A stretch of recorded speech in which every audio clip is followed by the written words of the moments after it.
beautiful soul! Welcome back to my channel. This is Mei Chang Ame from Japan, Kabayan. Capricorn, this reading is for you. September 1 to September 7, 2024. Maraming salamat po na sa aking mga subscriber, new subscriber, cross-watcher, at sa mga bagong pasok dyan. Welcome na welcome sa bahay ni Ate Aimee. Maraming salamat din sa nakataba na po sa inyong mga comments at sa mga nagpa-personal reading. Siyempre, maraming salamat. Kung gusto nyo ng energy nyo lang, kung gusto makuha natin, all the details po isa sa baba po ng video nito. Capricorn, ano to ha? General reading tayo ha. Kunin mo lang sa'yo, itapon na hindi. Maari ito is vice versa, maaring nangyari, or mangyari pa lang. Use your own intuition. Pag hindi ito nag-fit sa'yo, huwag mong ipilit. Tingnan natin ano ang energy mo this week, Capricorn. September 1 to September 7. Please show me. Show me. Show me. Show me. Dami ah. Bakit ganun? Wow! The Wheel of Fortune. Oh! Okay. Okay naman pala. Okay, ang energy mo. Ang energy mo this week is may mga sitwasyon daw ako na pahalagahan mo na. May mga sitwasyon ako na maaring there's a luck ko. Yes, there's a lucky. Maaring may papasok na pera sa'yo or makaka-receive ka ng gift or may mga good karma and good fortune and good luck na darating sa'yo. Maaring yun nga, maaring new work, pagkakaperahan, or maari din na may mga sitwasyon na makaka-move on ka na, may mga sitwasyon maaring may ma-accept ka na, no? May mga situation na mapafind mo na yung fees, may mga situation na magtatapos. May mga sitwasyon na maaring there's a recovery, either ikaw or malapit sa puso mo, unti-unti makaka-recover, or makarecover ka na sa pera mo, sa trabaho mo, sa cycle ng buhay mo, yan, mga ganun. Magkakaroon ng moving on na. Yan, may movement na ako nakikita sa'yo. Opo. Congrats, no? Kasi maganda, kasi the Wheel of Fortune. Kumbaga, si universe is nakatingin sa'yo. Okay? Andun na yung babalik na rin yung stress mo, lakas ng loob mo, tibay ng loob mo.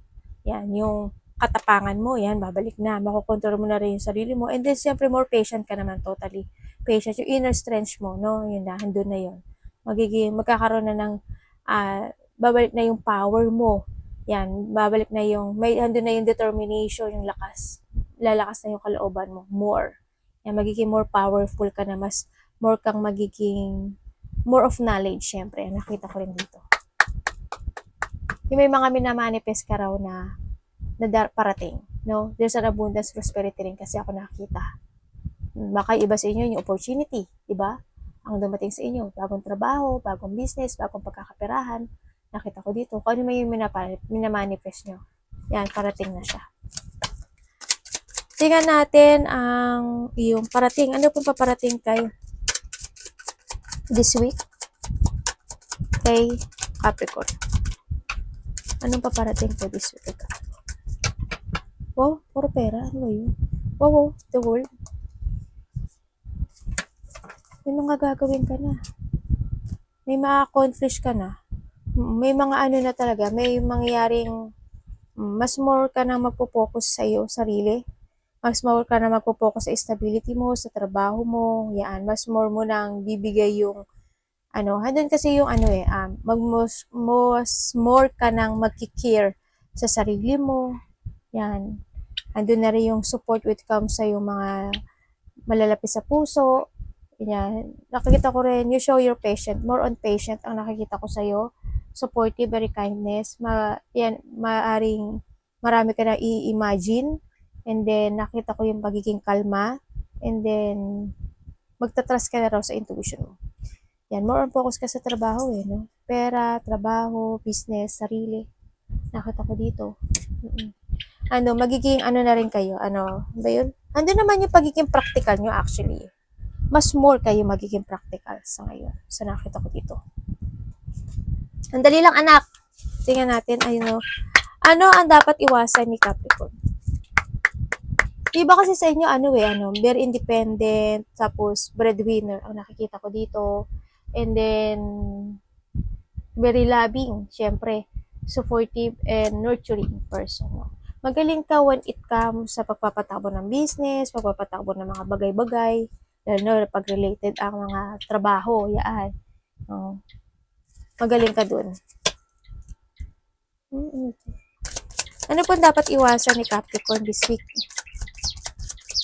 Magkakaroon na sa iyo ng, may mga minamanifest ka daw na darating. Mga desire and manifestation.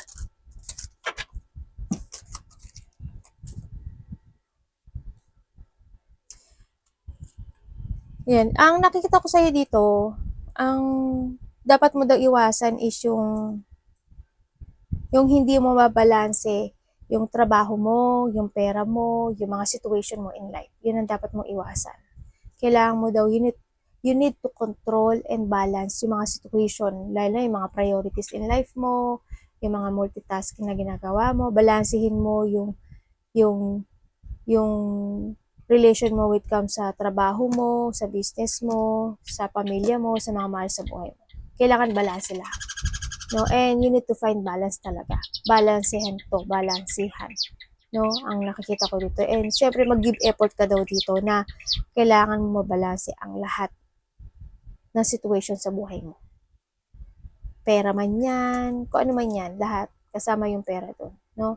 Relationship sa mga paligid mo, trabaho mo, kailangan balance. Okay? Tingnan natin. When it comes to a love, halika na, ano natin, ang matapos na natin to. Tandaan nyo, ang love is hindi lang sa boyfriend, girlfriend, ha? Sa family din. Tingnan natin. Kamusta ang love? Kapatid, anak, ganyan. Ni Capricorn. When it comes to love, kamusta po ang love ni Capricorn? Thank you. Wow, the Hierophant. When it comes to love, napaka-very patient mo naman. Talagang more on patient ka. When it comes to love, andun yung situation na masyado kang mabait. Yan. May mga sitwasyon na magpapakabait ka. May mga sitwasyon na magpapakabait ka, no? Yan. May mga siguro, may mga sitwasyon na ma-admire ka. Yan, either sa asawa mo, sa anak mo, sa relasyon mo, sa trabaho mo. Yan. Nakita ko. Or sa food, maaari rin sa food. Yan. May mga sitwasyon na magiging patient ka sa paghihintay ng mga bagay-bagay. Yan. More on patient, more on waiting for something ang nakita ko dito sa love. Hindi ka magmamadali. Hindi mo mamadaliin ng mga bagay-bagay. Ganyan. Kumbaga na handun yung when it comes din sa love, handun din yung i-value mo yung mga tao na nasa paligid mo, lalo yung mga mahal mo sa buhay. Na nakita kong gano'n. And then yun nga, magbibigay ka rin ng mga payo or bibigyan ka ng payo nila. May mga tradition kang susundin and you trust your intuition. Handun yung maaring ikaw is very religious person din o baka yung iba sa inyo naghihintay na lang kayo na ikasal kayo. Mga gano'n situation, no? May mga maka-Diyos. Yan, nakita ko dito. Baka more on ano kayo, baka nagsuserve kayo sa simbahan. Nakita ko dito. Baka ganun. Anak, sandali. Sandali lang, anak. Ano po ang advice nyo kay Capricorn this week?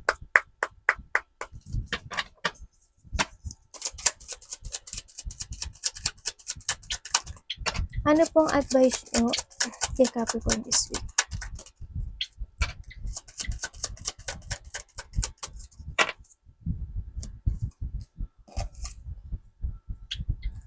Ang advice sa'yo dito is, kailangan mo daw, yun nga, i-renew yung paniniwala mo.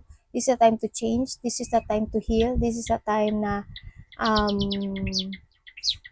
mag-focus ka at magkaroon ka ng objective or layunin in life. Siyempre, focus and take it action. Siyempre, kailangan advance yung thinking mo.